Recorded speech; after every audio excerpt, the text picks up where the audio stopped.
Assalamualaikum warahmatullahi wabarakatuh. Perkenalkan, nama saya Wahyu Sri Mariatun dengan NIM H0420090 dari Program Studi Penyuluhan dan Komunikasi Pertanian Universitas 11 Maret Surakarta angkatan 2020. Di sini saya akan mempraktikkan penyuluhan pertanian kepada petani dengan judul pengendalian hama warang batang coklat dengan sistem tanam jajar legowo dan penyebaran jamur trichoderma untuk tanaman. Sebelumnya terima kasih untuk teman-temannya sudah yang hadir dalam penyuluhan pertanian ini. Semoga apa yang saya sampaikan nanti bisa bermanfaat untuk teman-teman. Dan di sini izinkan saya untuk membagikan materi.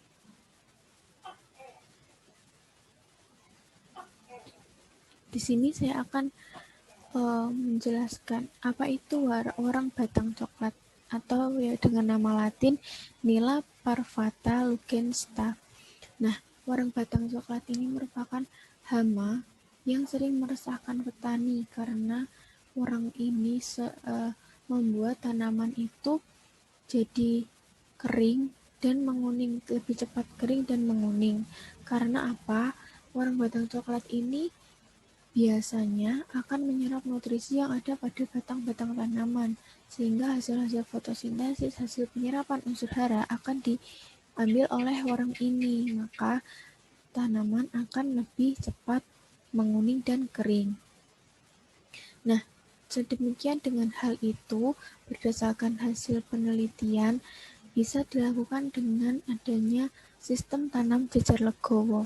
Sistem tanam jajar legowo ini akan memberikan akses pada tanaman dan meminimalisir adanya persaingan antar tanaman, di mana persaingan antar tanaman itu kan mengakibatkan penyerapan unsur hara, cahaya, dan air tidak maksimal, sehingga tanaman seperti tidak memiliki zat gizi untuk preventif dalam tubuhnya. Maka hal itu bisa menyebabkan adanya terserangnya hama. Nah, dengan adanya sistem jajar legowo ini, di mana penanamannya itu dengan jarak, maka penyerapan unsur hara, air, dan penyerapan cahaya itu bisa optimal dan bisa menghindari dari adanya serangan hama. Salah satunya yaitu warang batang coklat. Nah, sebelumnya saya akan menyampaikan tentang pentingnya pengendalian hama. Apa saja tujuan dan prinsip dalam pengendalian hama itu? Tujuan dan prinsip pengendalian hama didasarkan atas pertimbangan ekologi dan ekonomi agar tercipta suatu agroekosistem yang stabil. Nah,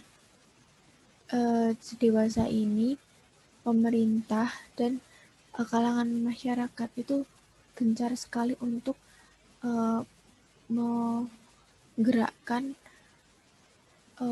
kegiatan yang berkaitan dengan ekologi atau lingkungan untuk perlindungan untuk mengembalikan lingkungan dalam keadaan yang lestari, karena sekarang sudah banyak penggunaan pupuk kimia, maka lingkungan kita itu jadi tercemar oleh bahan-bahan kimia.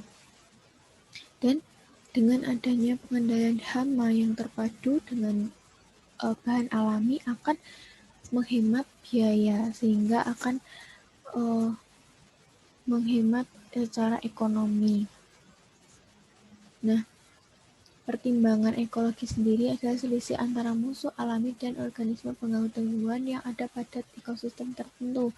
Sedangkan pertimbangan ekonomi adalah pertimbangan pengendalian dengan menggunakan teknik pengendalian tertentu terhadap biaya yang dikeluarkan. Dengan bahan alami tadi, maka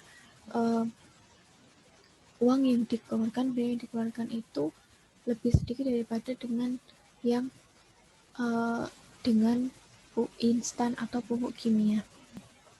Nah, apa saja ciri-ciri tanaman yang terkena warang batang coklat? Ciri-cirinya yaitu tadi dengan menguning, adanya bagian tumbuhan yang menguning dan mengering dengan cepat. Lalu terlihat pengumpul pada satu lokasi dan melingkar. Jadi warang itu biasanya lebih berkumpul dalam satu tempat begitu dan melingkar atau hoverburn. Nah, warang ini merupakan vektor penular penyakit virus kerdil rumput pada tanaman padi, sehingga tanaman padi yang terdapat warang itu bisa menjadi kerdil.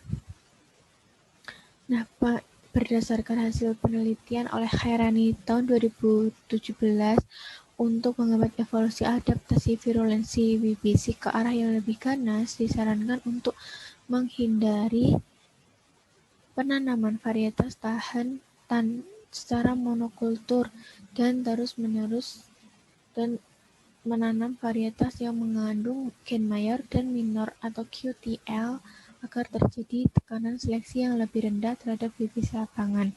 Jadi lebih baik menggunakan sistem penanaman polikultur daripada monokultur. Monokultur itu hanya satu jenis tanaman, jika polikultur merupakan banyak tanaman. Misalnya menanam jagung, pepaya, dan singkong dalam satu lahan. Lalu nanti ada pohon jati, ada pohon beringin, pohon beringin, misalnya ada pohon sengon gitu. Nanti akan ada biodiversitasnya lebih banyak. Pengendalian dan pencegahan juga dapat dilakukan dengan melakukan sistem jajar legowo tadi. Nah, berikutnya merupakan pembuatan jamur trichoderma ini dengan beras. Ini menggunakan beras, tampan, sendok, lalu beras ini akan dimasukkan dalam plastik, lalu ditali dengan karet. Setelahnya akan dikukus dalam panci dalam kurun waktu sekitar 1 jam, lalu dikeringkan, dikipas-kipas dengan angin atau dibiarkan terbuka sehingga kering. Setelah itu akan dimasuki dengan jamur trichoderma sebagai pemancing. Lalu nanti akan dibungkus seperti ini. Ini merupakan yang sudah campuran. Nah, apa itu trichoderma? Merupakan salah satu mikroorganisme fungsional yang dikenal luas sebagai pupuk biologis dan biofungsida oleh jamur yang disebut jamur trichoderma. Mikroorganisme ini adalah jamur penghuni tanah yang dapat diisolasi dari perakaran tanaman lapangan.